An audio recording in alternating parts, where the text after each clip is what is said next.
আসসালামু আলাইকুম dear viewer. আমি আপনাদের দেখাতে যাচ্ছি একটি প্রাইভেট লিমিটেড কোম্পানির কিভাবে কর্পোরেট ট্যাক্স ক্যালকুলেশন করতে হয়। এখানে সেলস হচ্ছে 60 লাখ টাকা এবং নেট প্রফিট বিফোর ট্যাক্স হচ্ছে লস 10,000 টাকা।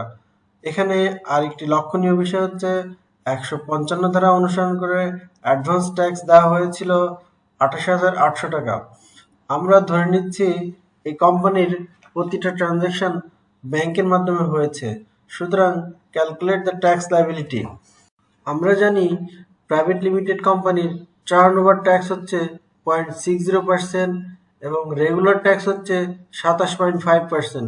সুতরাং সেলসের উপরে টার্নওভার ট্যাক্স হচ্ছে 36,000 টাকা এবং নেট প্রফিট মাইনাস হওয়ার কারণে এখানে জিরো হবে। সুতরাং এই দুইটার ভিতরে যেটি বড় সেটি হবে মূলত ট্যাক্স লায়াবিলিটি।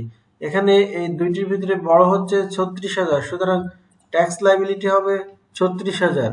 সুতরাং এই টোটাল ট্যাক্স লায়াবিলিটি 36,000 থেকে 155 ধারা অনুযায়ী অ্যাডভান্স ট্যাক্স 28,800 বাদ দেওয়ার পরে হবে নেট ট্যাক্স লায়াবিলিটি 7,200। এখানে লক্ষণীয় বিষয় হচ্ছে এই 7,200 173 ধারা অনুসারে অবশ্যই রিটার্ন দাখিলের তারিখে অথবা রিটার্ন দাখিলের পূর্বেই রাষ্ট্রীয় কোষাগারে এ চালানের মাধ্যমে পরিশোধ করতে হবে। জার্নাল এন্ট্রিজ, এখানে যে 155 ধারা অনুযায়ী যে অ্যাডভান্স ট্যাক্স দেওয়া হয়েছিল সেটির জন্য জার্নাল এন্ট্রিজ হবে অ্যাডভান্স ইনকাম ট্যাক্স ডেবিট 28,800 টাকা এবং ব্যাংক ক্রেডিট হবে 28,800 টাকা এবং যে টোটাল ট্যাক্স লাইবিলিটি হয়েছিল সেটির জন্য জার্নাল এন্ট্রিজ হবে ইনকাম ট্যাক্স এক্সপেন্স ডেবিট 36,000 এবং ইনকাম ট্যাক্স পেবল ক্রেডিট 36,000 টাকা।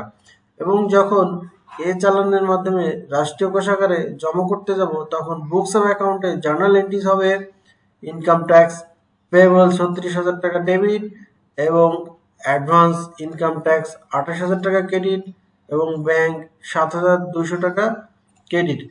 এখানে আরেকটি লক্ষণীয় বিষয় হচ্ছে আমরা বলছি ইনকাম ট্যাক্স, কিন্তু এখানে লস হওয়া সত্ত্বেও তাকে টার্নওভার ট্যাক্স দিতে হচ্ছে।